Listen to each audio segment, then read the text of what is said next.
अस्सलाम वालेकुम नाज़रीन, आप देख रहे हैं प्रोग्राम दो टोक। मैं हूं किरण नाज़रीन। एक नहीं दो पाकिस्तान, एक अमीर का पाकिस्तान है, एक गरीब का पाकिस्तान है। गरीब का पाकिस्तान वो पाकिस्तान है जहां सिर्फ गुज़िश्ता साल यानी 14 लाख से ज़ायद बच्चों ने भूख या खुराक की कमी का संगीन मसला जो है वो बर्दाश्त किया है। आज रात भी लाखों बच्चे हैं जो बग़ैर खाना खाए सो गए हैं। 2.5 करोड़ से ज़ायद पाकिस्तान के ही इसी पाकिस्तान के वो बच्चे हैं जो कि सिर्फ इसलिए स्कूल नहीं जा पाते क्योंकि उनके वालिदैन के पास रकम नहीं होती, पैसे नहीं होते, और जिनके पास तालीम है उनके पास रोज़गार नहीं है। वजारत मनसूबाबंदी के मुताबिक गुज़िश्ता 10 बरसों में बेरोज़गारी की जो शरह है वो 1.5% से बढ़कर 7% तक पहुंच चुकी है। और इस मुश्किल सूरत हाल में जिन मासूमों का रोज़गार लगा हुआ है उनकी कमाई, ये जो इस वक्त महंगाई चल रही है उससे मुताबिकत नहीं रखती है। अब सरकारी आदाद शुमार है मेरे सामने। कम अज़ कम तनख्वाह सिर्फ और सिर्फ ज़रा गौर से सुनिएगा 36,000 रुपये मुकर्रर की गई है, लेकिन इस पर भी पूरी तरह से अमल नहीं हो पाता।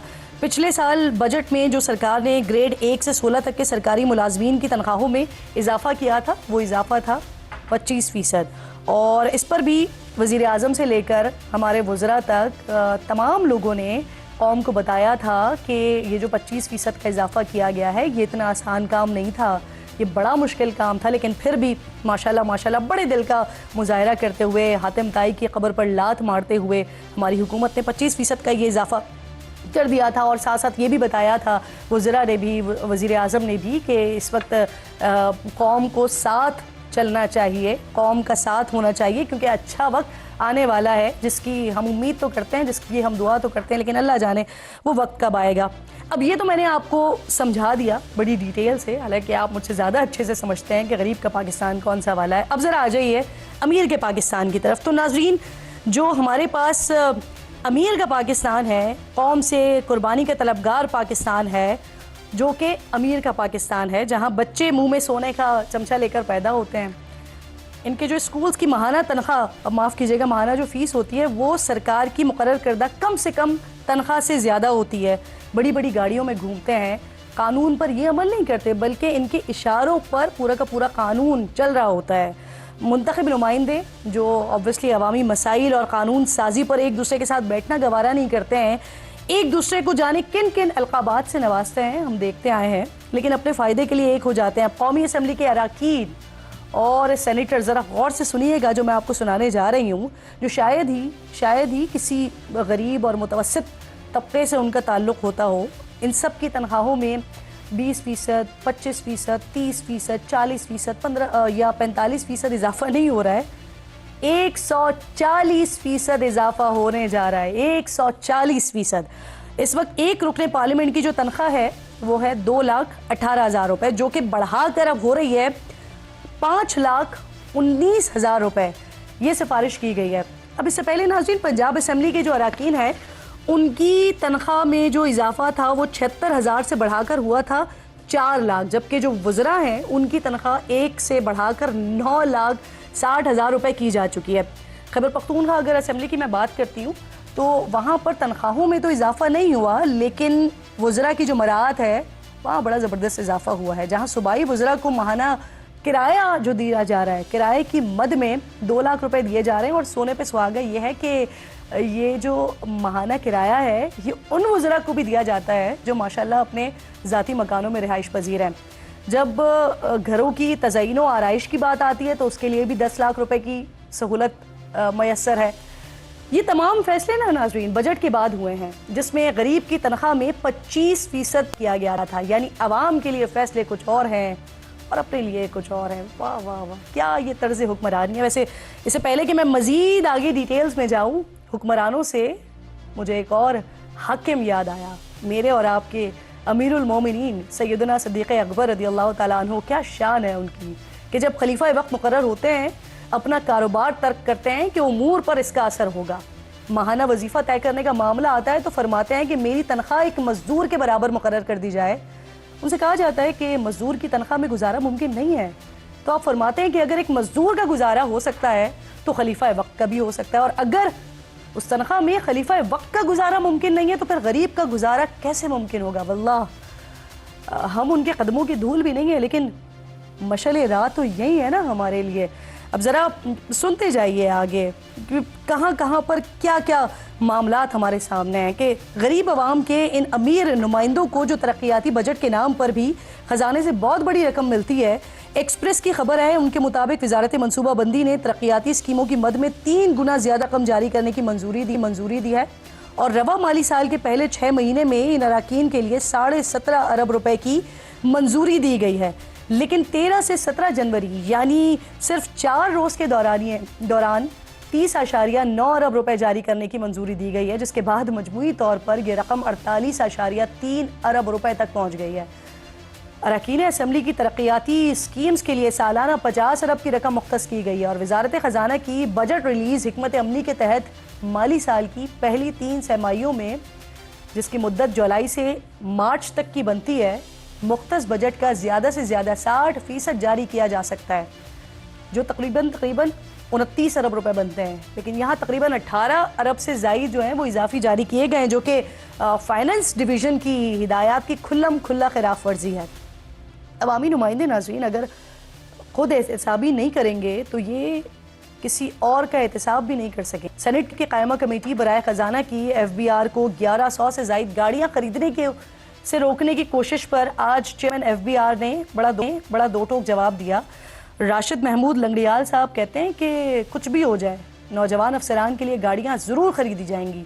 सेल्स टैक्स चेकिंग के लिए अफसरान का विजिट ज़रूरी होता है। सेनेट कमेटी के एतराज़ात पर तसल्ली बख्श जवाब दे दिया है। जब उनसे ये पूछा गया कि क्या आप अपने अहदाफ हासिल कर लेंगे, तो सुनिए ज़रा जवाब चेयरमैन FBR का। कहते हैं ज्योतिषी वाला काम उन्होंने शुरू नहीं किया है। आपको याद दिलाया चेयरमैन साहब को कि साहब ये जो अहदाफ हैं ये बजट में हुकूमत ने मुख्तस किए हैं, इसको हासिल करना ही तो आपकी ड्यूटी है। ये जो आप आवाम के टैक्स के पैसों से 1100 से ज़ायद लग्जरी कार्स खरीद रहे हैं, इसका जवाब भी आपने टैक्स वसूली ही दिया है। अब यहाँ एक सवाल ये भी है कि क्या टैक्स वसूली 1300 सीसी की लग्जरी गाड़ियों में ही मुमकिन है, या फिर ये काम 660 सीसी या फिर 800 सीसी की गाड़ियों में भी हो सकता है? सवालात तो बहुत सारे हैं। इन सवालों के लिए प्रोग्राम में आज हमने मदऊ किया है हमारे इंतहाई मोअज़्ज़ज़ मेहमानों में सेनेटर अफनानुल्लाह साहब, मुस्लिम लीग नून के सीनियर रहनुमा है, स्टूडियो में मुझे ज्वाइन कर रहे हैं, आपके शुक्रगुजार हूँ। अस्सलाम वालेकुम सर। शौकत यूसुफजई साहब पाकिस्तान तहरीक इंसाफ के सीनियर रहनुमा हैं, साथ मौजूद हैं, आपकी भी शुक्रगुजार हूँ। कादिर मंदुखेल साहब मेरे साथ मौजूद हैं, पाकिस्तान पीपल्स पार्टी के सीनियर रहनुमा है। बहुत बहुत शुक्रिया आप तीनों मेहमानों का। अफनान साहब आपसे ज़रा बात का आगाज़ करते हैं। जब हुकूमत का आगाज़ हुआ था, वो ये वाली हुकूमत हो या इससे पहले PDM की हुकूमत हो, हमें तो ये मालूम है बहुत अच्छे तरीके से कि मुश्किल हालात से हम गुजर रहे हैं, माशी मसाइल का सामना करना पड़ रहा है, IMF की मुश्किल तरीन शराइत हैं, कर्जा है, अवाम पर टैक्सेस की भरमार है, टैक्स रेवेन्यू के जो हुसूल हैं उस पर हमें नाकामी का सामना करना पड़ रहा है, पैसे बचाने के लिए राइट साइजिंग के इकदाम हो रहे हैं। सर बजट में 35,000 तनख्वाह वाले के लिए 25% इजाफा है और अरकान पार्लियामेंट के लिए 140% इजाफा है। सर सुहेल वड़ाइच साहब फरमाते हैं ये खुला तजाद नहीं है? सर जी बिस्मिल्लाह रहमान रहीम। देखें आपने पूरी बात जो है वो नहीं बताई। अच्छा, अगर आप पूरी बात बताती तो बहुत अच्छा होता। फिर मुझे ज़्यादा एक्सप्लेनेशन नहीं देनी पड़ती कि 2016 से ये सैलरी नहीं बढ़ी। जब आप लोगों की अयाशियाँ कहाँ से कहाँ चली गई, आप ये भी तो बताएं ना।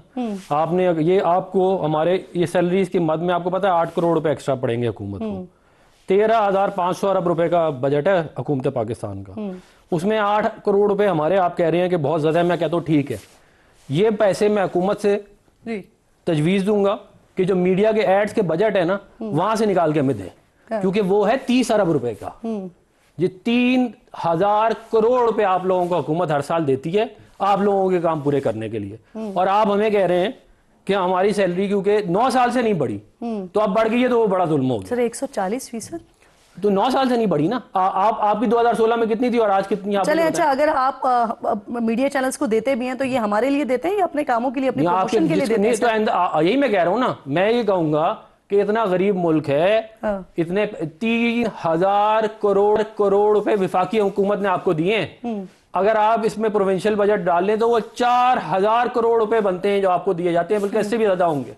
तो सर ये तो वो ये आप नहीं एक प्रमोशन के लिए दिए ना सर? सर ये जस्टिफिकेशन है वैसे? बिल्कुल जैसे आप ये आवाम से उससे वो करें कि ये बहुत ज्यादा बजट है, इसको कम किया जाए, गरीब मुल्क है, या कहते हैं ये इतना एडवर्टाइजमेंट में पैसा नहीं लगना चाहिए। ये तो मैं इसको सपोर्ट करूं सर, आप नहीं, हम क्यों करें सर? आप कैंपेन आप लोग देखिए, मीडिया ने ये वाली बात नहीं बताई कि 9 साल से, 1 सेकंड, 9 साल से सैलरी नहीं बढ़ी, आपने नहीं बताई, और कितनी उम्दा तरीके से आपने तरक्याती बजट को हमारे साथ लगा दिया। जैसे 17 अरब रुपए हमारी जेब में जाएंगे, हमें थोड़ी मिलते हैं वो 17 अरब रुपए। अच्छा सर, वो आपके प्रोजेक्ट जो है मुख्तलिफ होते हैं, ये बताएं, ये आप मेरे कहने पर देते हैं? ये तो वजीर आजम साहब बजट मुख्तस करते हैं ना सर। किस चीज का बजट? जो आप कह रहे हैं कि हमें दे दिए, आप ही को दिए ना, आप लोगों की डिमांड्स होती हैं हमारा बजट बढ़ाया जाए। आप लोग कहते हैं मीडिया तबाह हो जाएगा अगर हुकूमत एड्स नहीं चलाएगी। मैं यही तो कह रहा हूँ, ये खुला तादाद है, आप ठीक कह रही हैं। सर ये जस्टिफिकेशन है सर, 4000 करोड़ रुपए के ऐड आप लोगों को मिलते हैं। ये जस्टिफिकेशन है एक आम आदमी की तनख्वाह में जो है 25% इजाफा। इसी से कंपेयर करें ना, मैं यही कह रहा हूँ, आप आम आदमी को के जो मामलात हैं वो 4000 करोड़ रुपए से भी करें ना। पूरी दुनिया में जो एमएनएस को फंड्स दिए जाते हैं सर, ये तरक्याती फंड्स पूरी दुनिया में इसी तरह दिए जाते हैं। दिए जाते हैं, बिल्कुल दिए जाते हैं। आप इंडिया में जाके देख ले, दिए जाते हैं। आप मुझे बताएं कौन सी जो है वो उसके अंदर तरक्यात, और कौन कराएगा तरक्याती काम अगर सिलेक्टेड जो इलेक्टेड एमएनए? बल्दियाती हुकूमत का काम नहीं है सर। सारे प्रोजेक्ट बल्दियाती हुकूमत नहीं करती। बल्दियाती जो है वो वैसे भी सूबाई मामला है, वो प्रोविंशियल सब्जेक्ट है। विफाकी सब्जेक्ट जो है वो उसके अंदर जो है वो हुकूमत के पास इख्तियार है। भाई बात ये है कि अगर हम ये जो तरक्याती मंसूबे होते हैं, ये कोई हमारे थोड़ी के पैसे हैं ना। या तो आप ये कहेंगे जी वो 17 अरब रुपए जो है वो पार्लियामेंटेरियन को दे दो, चलो। इस दफा तरक्याती कामों के लिए कितना बजट दिया गया फी एमएनए को? इस दफा जो है वो सेनेटर्स को कुछ नहीं मिला, पिछले साल भी कुछ नहीं मिला था, और मुझे एग्जैक्टली क्या कहते हैं एमएनएस का नहीं पता, लेकिन इतनी होगा जितना आप बता रही हैं। तो ये तो अभी मंजूरी का पता है ना, लेकिन अभी तक कितना मिल गया ये नहीं जारी हो गया। देखिए मुझे एग्जैक्टली वो फिगर नहीं मालूम, अगर आप कहती तो मैं वो उनसे निकाल लेता अपना प्लानिंग से। सही। अब कादिर साहब, सर एक तरफ हम देख रहे हैं कि माशी बेहतरी का नारा लगाया जाता है और फिर उसके बाद राइट साइजिंग के नाम पर इदारों को बंद किया जा रहा है। सर प्राइवेट नौकरी करने वाले वैसे ही अब परेशान हैं, लेकिन वो लोग जो अवामी खिदमत के दावेदार हैं, जिनका हवाई सफर से लेकर ज़मीनी सफर तक सभी मुफ्त है। हालांकि अफनान साहब बड़े नाराज हो गए, लेकिन उनकी तनख्वाहों में तकरीबन सर 150% इजाफा हो रहा है। अब आप समझते हैं ये सही हो रहा है? बिल्कुल जी, बिल्कुल सही हो रहा है। उसकी वजह ये कि सेनेटर अफनान साहब नाराज़ हो गए, बिल्कुल सही आपने बताया। आपने शायद पता नहीं क्या जज्बाती कर दिए, लेकिन बिल्कुल सही इस वजह से हो रहा है कि मैं तो समझ रहा था कि शौकत यूसुफज़ई साहब को पहले आप लेंगे, लेकिन आज तो मैं सवाल इनके लिए छोड़ रहा हूँ कि पीटीआई के दौर में जो शौकत तरीन साहब इनके वज़ीर ख़जाना थे, वो हम बहुत सारे एमएनए से हमसे साइन लिए है कि हम जो ना एमएनए के जो फ़ंड है, जो वो तनख्वाह है वो बढ़ाएंगे। 1,77,000 हमारी तनख्वाह। आप मुझे बताएं कि मैं सुप्रीम कोर्ट का वकील हूँ, तो मैं कम से कम महीने का मैं करोड़ से कम जो ना मेरी आमदन नहीं होती थी। आज मैं ज़ीरो पे आ गया इस वजह से कि मेरे सारा साल, मेरे सारी एनर्जी असम्बली के अंदर एक चीज़ हो गई सारी। आप बहुत सारी जो वकला है, मैं उनकी बात बता रहा हूँ। ख़ुद अफनान साहब ये कारोबारी आदमी है। जब आप सेनेट में कौमी असम्बली को टाइम देते हैं तो आपका जो बिज़नेस है या आपका जो प्रोफेशन है तो वो तो ख़त्म हो गया। और 1,77,000 में आप मुझे बताओ कि आप कुक रखेंगे या आप ड्राइवर रखेंगे या आप गाड़ी का पेट्रोल करेंगे। दूसरा सवाल आपका इसका टिकट का, वही जहाज का, बिल्कुल दुरुस्त फरमाया आपने। सुन, मैं बिल्कुल करीब हो गया, मैं तो आपको बता रहा हूँ। दूसरी बात, आपने हवाई जहाज की बात की, बड़ी ज़बरदस्त बात की है। पिछले असम्बली में हमें मिल रहे थे, ये समझ लो कि 12 लाख मिल रहे थे। अब मुझे बताओ 12 लाख में हमें 25 टिकट मिलते थे बिज़नेस क्लास के, और मेरे जैसा आदमी बिज़नेस क्लास में कभी नहीं गया, क्योंकि अगर बिज़नेस क्लास में मैं जाऊँ तो 2-3 महीने में मेरे पैसे बराबर हो जाते थे। मैं उस बिज़नेस क्लास को इकोनॉमी में तब्दील करता था, और मैं अल्फिया कह रहा हूँ कि आखिर 6 महीने के आखिर में 2-4 टिकट में अपने जेब से खर्च करता था। ये मैं फैमिली की बात कर रहा हूँ, सिंगल अपनी बात कर रहा हूँ। मेरे फैमिली अगर ट्रैवल करते थे, जैसे मैंने हजरात के करते हैं इस्लामाबाद आना जाना, तो 1 महीने में बराबर हो जाता है। तो आप मुझे बता दो कि इकोनॉमी क्लास में हम मेम्बरान बैठते हैं, आम लोगों के साथ बैठते हैं, टिकट हमें बिजनेस क्लास का मिलता है। तो आप मुझे बताओ, और फिर क्योंकि हर हफ्ते हमें कराची आना पड़ता था, जारी बात है, हल्का है, हल्के के लोगों को भी संभालना है। लोग कहते हैं हमारी सीवरेज का लाइन भी ठीक कर दो, हमारी पानी की लाइन भी ठीक करो। हमारे जो बकरीद पे जो उजड़ी है वो सर गाय के वो भी आप साफ कराओ। ये सारे काम हमसे कराते हैं, क्योंकि इस वजह से वो कहते हैं आपको हमने वोट दी है। हम ये कैसे बता दें कि हम तो कानूनदाद है या हम एक पार्लियामेंटेरियन है या हम कानून साजी करते हैं कि नहीं जी आपने तो कहा है इलेक्शन में तो अब हमें सीवरेज लाइन भी बना के दो वगैरह, लंबी कहानी है। तो मैं ये समझ रहा हूँ। और उसके बाद आखिरी जुमला किरण आखिरी जुमला, इससे पहले कि शौकत यूसुफ से अब तनकीद करे तो मैं वो बात भी बराबर कर दूं। अभी 3 दिन पहले सिंध असेंबली में सिंध असेंबली और अच्छा सुन तो लो इस वजह से कि वो तनकीद कर मैं पहले उनके सामने रख देता हूँ।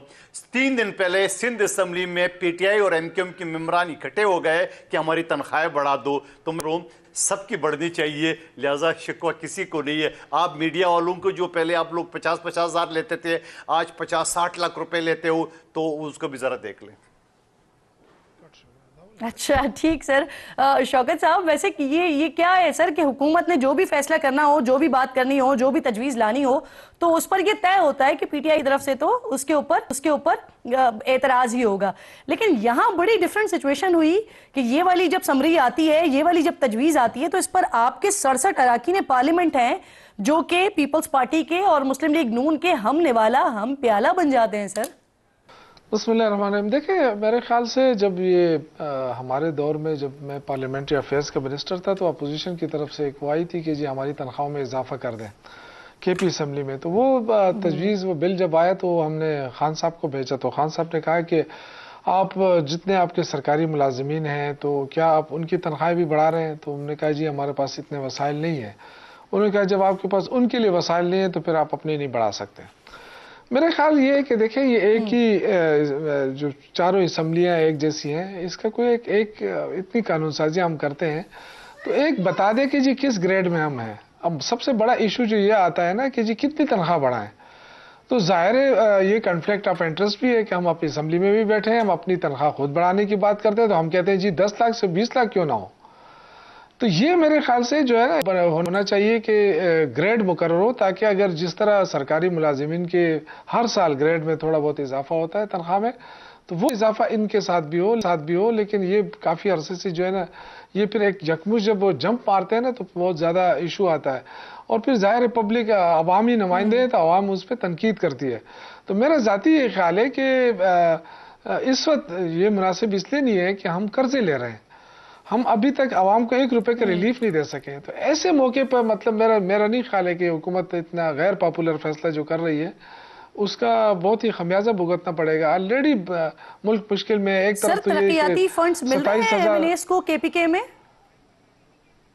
अभी तक तो नहीं दिए गए। 27,000 अरब का कर्जा लिया है 2 सालों में, 2022 अप्रैल 2022 से 2024 तक जो है वो तकरीबन 27,000 अरब का कर्जा लिया है।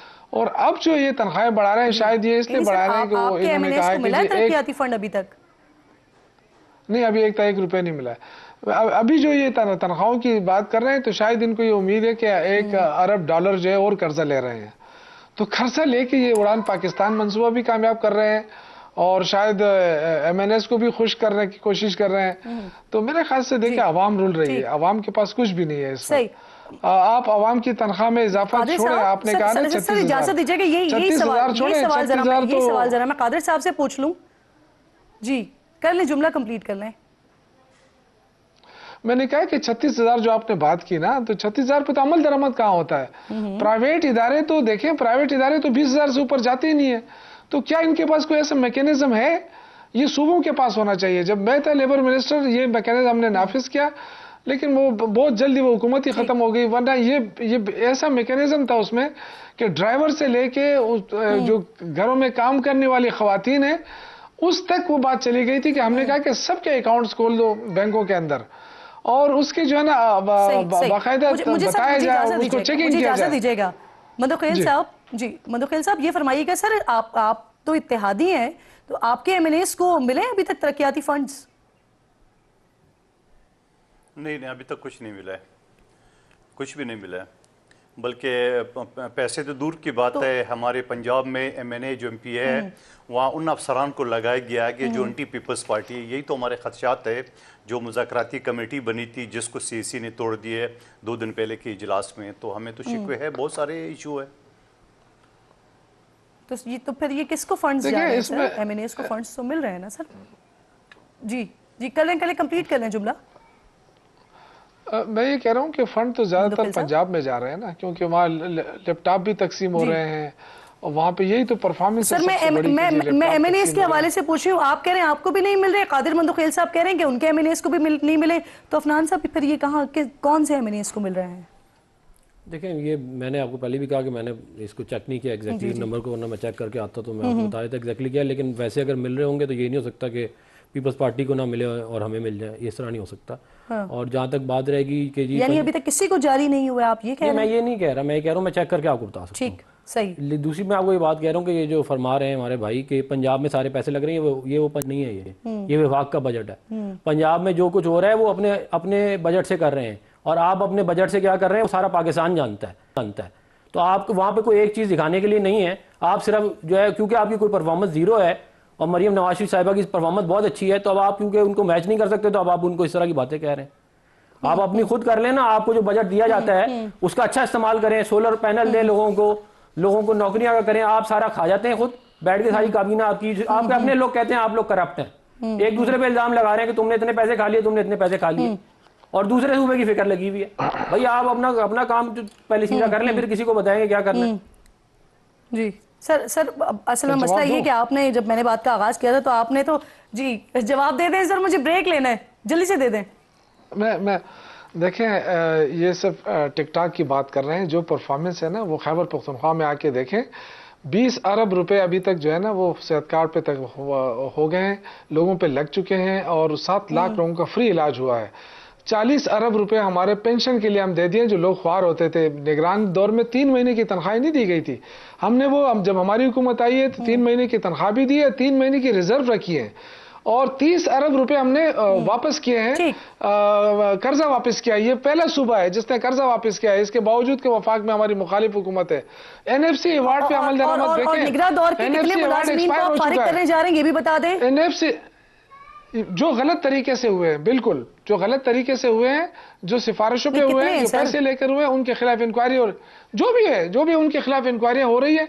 लेकिन एक चीज मैं आपको बताऊं कि NFC अवार्ड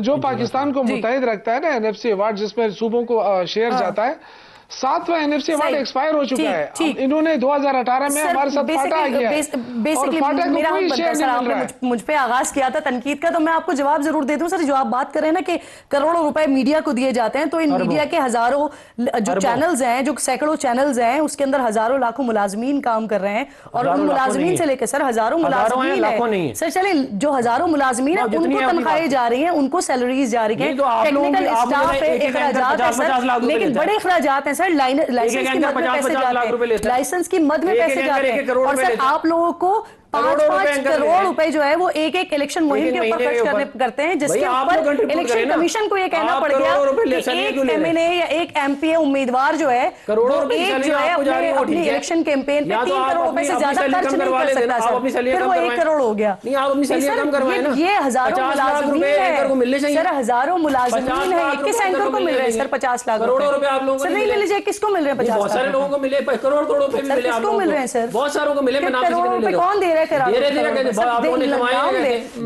लेना सर, ऐसे इल्जाम ना लगाए ना सर, ऐसे इल्जाम ना लगाए सर, इल्जाम ना लगाए सर, ये तो नाम बताएं। मुझे तो नहीं मिल रहा है, मुझे ब्रेक लेने दें, मुझे ब्रेक लेने दें, एक छोटा सा ब्रेक लीजिए। ब्रेक आते हैं, अफनान साहब और दोनों मेहमान मेरे साथ ही मौजूद हैं।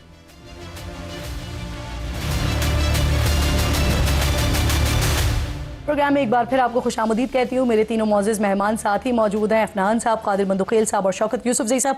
अफनान साहब, इससे पहले कि हम मुज़ाकरात की तरफ अपने डिस्कशन को लेकर जाएं, ये टैक्स वसूली में 6000 अरब का गैप है सर, उसके बावजूद FBR अरकान 1000 से ज़ायद 1300 CC की गाड़ियों की खरीदारी, और इसके लिए काबीना की तरफ से बड़ी झटपट मंजूरी भी आ गई। फिर चेयरमैन FBR जब, क्योंकि सेनेट कमेटी ने एतराज़ लगाया इस पर, तो उन्होंने कहा कि वो मंजूर करवा लेंगे। और वो ज्योतिषी भी नहीं है अभी, तो ये भी दुरुस्त है सर? देखें इसके अंदर बड़ी सिंपल सी कैलकुलेशन है, आवाम को ये वाली बात पता होनी चाहिए। अगर आप सरकारी मुलाजमीन को अंडर पे करेंगे, आप उनको फैसिलिटीज़ नहीं देंगे, वो जलीलो ख्वार होंगे, तो फिर वो अंग्रेजी की कहावत है, you get monkeys for peanuts. तो फिर जिस तरह के फिर उसी तरह का काम चलेगा। बात यह कि अगर आपने अच्छे लोगों को रिटेन करना है तो फिर आपको उनको फैसिलिटीज़ देनी पड़ेंगी। देखें FBR वो इदारा है जो हमें साल के 10,000 अरब रुपए या इससे ऊपर कमा के देता है, कमा के यानी कि टैक्स कलेक्ट करके देता है। अगर 3-4 अरब रुपए से वहाँ पे लोग खुश होंगे और वो उससे उनकी परफॉर्मेंस बेहतर होगी और उससे आपको ज़्यादा पैसे मिल जाएंगे, तो वो it's not a bad deal. मैं ये कह रहा हूँ। ठीक, सही। अब मुझे जरा ये बता दीजिए इसके ऊपर, पहले कादिर बंदोखेल साहब आप भी जरा इसका जवाब दे दीजिए। टैक्स हदफ की बात कर रहे हैं अफनान साहब कह रहे हैं कि कुछ पैसे लग जाएंगे, उसके बाद वो खुश होंगे और जो हदफ होगा वो मीट किया जा सकता है। लेकिन चेयरमैन FBR से जब हदफ के बारे में सवाल होता है तो वो ये कहते हैं कि वो ज्योतिषी नहीं है, यानी वो नहीं बता सकते कि वो उस हदफ को मीट कर भी सकेंगे या नहीं कर सकेंगे। लेकिन गाड़ियां तो लाजमी चाहिए मुलाजमीन के लिए, अफसरान के लिए। किरण, एक तो ये है कि इस साल भी, पिछले साल भी या पिछले उसमें भी, सीज़न में भी 385 अरब जो है ना वो शॉर्टफॉल चल रहा है। और FBR के अफसरान ऐसे हैं कि वो MNA और सेनेटर MPA की तरह नहीं है, वो ख़ुद वैसे बड़े मालदार होते हैं। और मालदार इस वजह से होते हैं कि आपको पता है कि टैक्स के लिए वो जैसा वो ट्रैफिक वाले नहीं है, एक ज़माने में जो मोबाइल बात करने पे 500 रुपये जुर्माना था, तो वो चालान दिखाते थे, देखो 500 रुपये, तुम 200 रुपये दे दो। तो FBR वाले भी इस तरह करते हैं। कुछ अफसरान ईमानदार होंगे, मैं सबकी बात नहीं कर रहा हूँ, उनकी तो ऊपर की कमाई बहुत ज़्यादा है, उनको तो गाड़ी की ज़रूरत नहीं है, 1100 सीसी 800 सीसी चलाते रहते हैं क्या? और जे नहीं, उनके पास तो ऊपर की कमाई बहुत है। ये पता नहीं है आपको, सबसे मालदार अदारा तो FBR ही है। और कौन सा है कि आपको पर्ची दिखाता है, ये तेरे टैक्स है, अब दो बताओ कितना करो, ये तो सबको पता है। ये कोई ऐसी बात तो नहीं कि मैं कोई इल्ज़ाम लगा रहा हूँ। और दूसरी बात ये कि जिस महकमे की अपनी जो टैक्स रिकवरी है उसमें 350 अरब शॉर्टफॉल चल रहा हो, तो उसको तो मराद देने का कोई तुक नहीं बनता है। एक तो पहले से मुल्क मकरूज है, जैसे शौकत यूसुफ साहब बता रहे हैं, कितना कर्ज लिए, ऊपर से फिर आप 1100 गाड़ियां भी दें और उनके पास तो आपकी गाड़ी की जरूरत नहीं। और फिर आजकल जदीद दौर है, कोई टैक्स के लिए किसी जमीन पे जाना पड़ता है, किसी खेत पे, कि बाबा पैसे लो आपके टैक्स हो। तो कंप्यूटराइज सिस्टम है, रजिस्टर्ड सिस्टम है, कंपनी रजिस्टर्ड है, बकायदा एक इनकम टैक्स रिटर्न का सिस्टम है। उनके लिए मुझे क्विकली शौकत साहब की तरफ जरा जाने दीजिए, फिर हम मुज़ाकरात के हवाले से बात करते हैं। बिल्कुल ठीक, आपकी बात मुझे समझ आ गई। शौकत साहब, ये 600 सीसी पे, 800 सीसी पे रिकवरी नहीं हो सकती सर, उसके लिए 1300 सीसी की ही जरूरत है।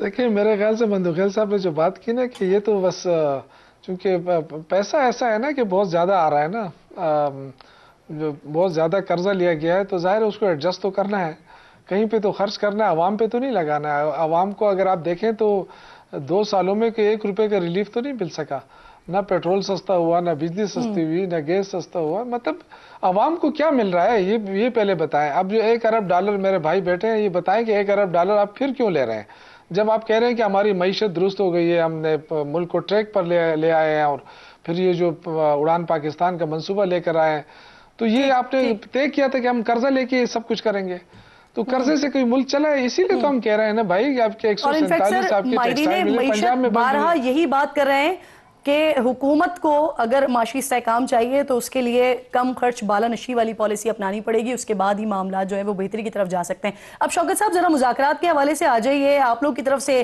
पहले कहा गया कि मुज़ाकरात नहीं करने, फिर सलमान अकरम राजा साहब कहते हैं कि अगर हुकूमत की तरफ से ऐलान कर दिया जाता है कमीशन का तो फिर आगे बात हो सकती है। सर, ज़्यादा बेहतर ये नहीं है कि 28 तारीख की जो एक डेट रखी गई थी उस पर जाकर हुकूमत की बात सुन ली जाती और फिर उसके बाद अपना फैसला सुना दिया जाता?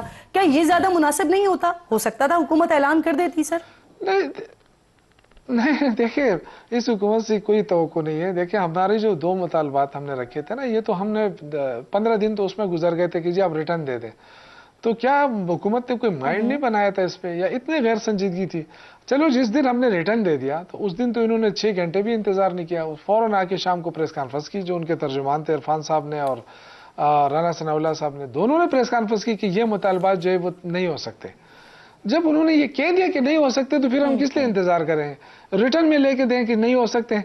तो देखिए, ये तो संजीदगी का तो ये आलम था कि हर मिनिस्टर, हर वो आके कहता था जी ये तो ये मुज़ाकरात क्यों कर रहे हैं, हमें इन पे शक है। तो पहले तो ये अपनी शक दूर करें, आपस में हाउस अच्छा सर, जब आप लोगों की तरफ से रिटर्न में दिया गया था उस वक्त वजीर कानून ने तो ये बताया था कि क्योंकि ये ऑलरेडी अदालती मामला है तो इसके ऊपर कमीशन नहीं बन सकता, लेकिन इरफान सिद्दीकी साहब जो कि इस कमेटी के मेंबर हैं, हिस्सा हैं, वो ये फरमाते हैं कि जब तक 28 जनवरी नहीं आ जाती उस वक्त तक नहीं बता सकते कि कमीशन बन सकता है या नहीं बन सकता। तो उन्होंने अभी इस बात को मुंह पे रखा हुआ है। मुझे फरमाइएगा सर कि क्या, जी सर मैं आती हूँ दोबारा, जी मैं आती हूँ, जी मैं आती हूँ सर दोबारा आपकी तरफ। अफनान साहब ये फरमाइए कि क्या पाकिस्तान तहरीक इंसाफ की तरफ से इस कमीशन के लिए मखसूस जजेस का नाम भी दिया गया है क्या? देखिए मेरी नॉलेज में वाली बात नहीं है। ये अभी तो यही नहीं डिसाइड हो पा रहा कि वो बन रहा है कि नहीं बन रहा। ये तो अगला मरहला होगा कि कौन से जज हैं कौन से नहीं है। मेरा ख्याल है 28 तारीख को ही जवाब आएगा इसका।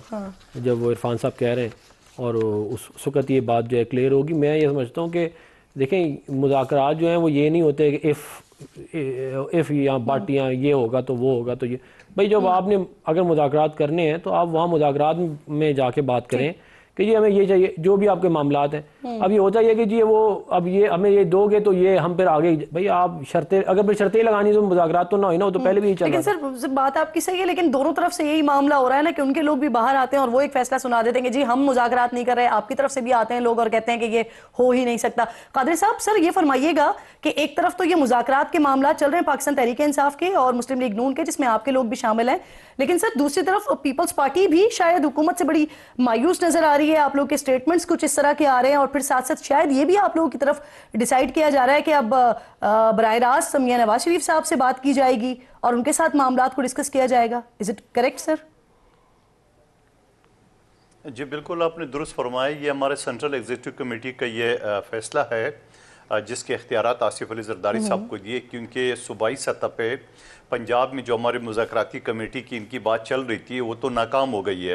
वो गवर्नर पंजाब के स्टेटमेंट भी आपके सामने, और अभी हम पंजाब के जो इख्तियारात थे, पंजाब के जो हमारे हल्कों में जो एंटी पीपल्स पार्टी अफसरान लगाए गए हैं उनके लिए तो हम अपनी गुजारिशात कर ही रहे थे कि एकदम ये 6 कैनाल का शोशा छोड़ दिया है। अब ये 6 कैनाल का शोशा छोड़ दिए। आप मुझे बता दें कि दरिया सिंध में जो पानी आ रहा है, आप 1991 का अकॉर्ड देख ले जो उस वक्त पीपल्स पार्टी की हुकूमत नहीं भी थी। पानी अगर दरिया में पूरा नहीं आ रहा है तो आप अपने हिस्से का तो ले रहे हो, सिंध पहले ही बंजर का शिकार है और ऊपर से अब 6 नहरें भी निकालेंगे तो सिंध बलूचिस्तान तो सूख जाएगा। अच्छा अभी ये बात चल ही रही थी कि जाके 2 सूबों में हमारा समंदर लगता है, बलूचिस्तान और सिंध में, वहाँ सी अथॉरिटी बना ली, हमसे कोई मुशावरत नहीं की है। हम वो बात तो कर ही नहीं रहे कि जो सैलाब में सिंध डूबा था 21 लाख मकानात के वफाकी हुकूमत ने पैसे नहीं वो दिए नहीं है। हम वो बात कर ही नहीं रहे कि K4 मंसूबे के लिए वफाक ने पैसे देने थे, दिए नहीं है। हम वो बात कर ही नहीं रहे कि शहबाज शरीफ साहब को मेरे हल्के में K5 मंसूबा बना था, फंड देना था, वफाकी हुकूमत ने नहीं दिए। तो ये सारी चीजें तो यकीनन पीपल्स पार्टी मायूस है क्योंकि ये जो मसाइल है।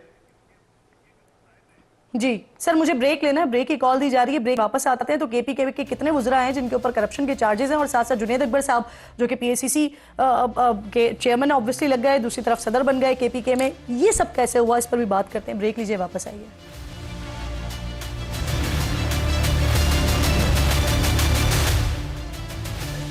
प्रोग्राम में एक बार फिर आपको खुशामदीद कहते हैं। शौकत यूसुफजई साथ मौजूद हैं, तो आपकी मौजूदगी का फ़ायदा उठाते हुए सर ये KPK में सूबाई सदारत तब्दील हुई, इसके बाद अब पार्टी के सूबाई स्ट्रक्चर में तब्दीली के हवाले से बात हो रही है और जो नया सेटअप है उसमें आपका भी नाम आ रहा है। तो जुनैद साहब से बात हुई है आपकी, वैसे सारे मामले पर क्या जिम्मेदारियां मिलने जा रही हैं आपको?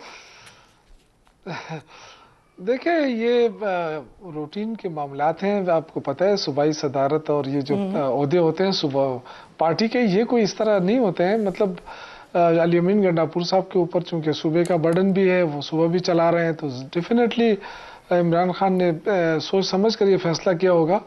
और ये उसका ये हरगिज़ मतलब नहीं है कि वो फिर अली अमीन के जो है वो उसको फारिग करने का फैसला किया गया कि जी उसको वजारत से भी हटाया जाए, ऐसी कोई बात नहीं है। अभी तक ऐसी कोई चीज़ ना डिस्कस हुई है ना।